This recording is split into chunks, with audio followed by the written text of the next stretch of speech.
go first. Again, just identify yourself for the record, and you may make your presentation. Thank y'all.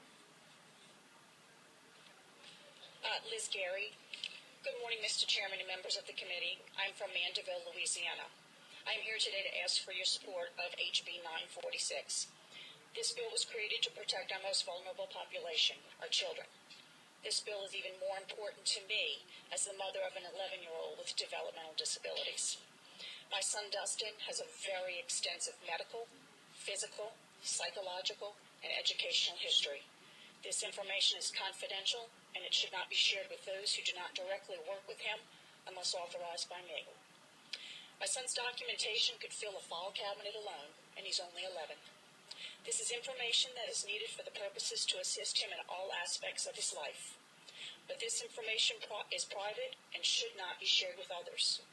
I participate yearly or more frequently depending upon his needs on his Individualized Education Plan, or IEP.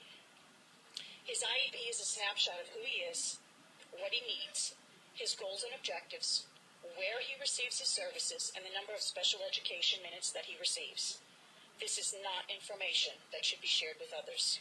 His IEP not only lists his name, his exceptionality or disability, and birth date, but it also lists his Social Security number, which they call a state ID, and a local ID for my parish.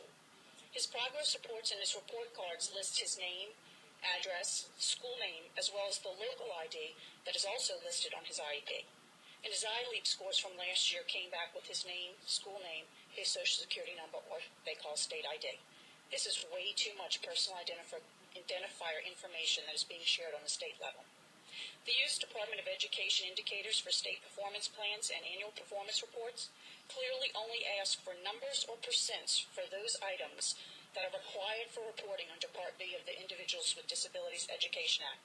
They want to know things like number of children per disability, percent of population of children with disabilities, educational environments the children are served in, the percent of time spent in the regular ed classroom, number of children with disabilities who participate in statewide assessments, and the percent proficient on these assessments. It does not ask for personal identifiable information. It even states under a USDA, according to 34 CFR Section 618A and Section 300.641 states that information reported, in quotes, does not result in disclosure of data identifiable to individual children, close quotes.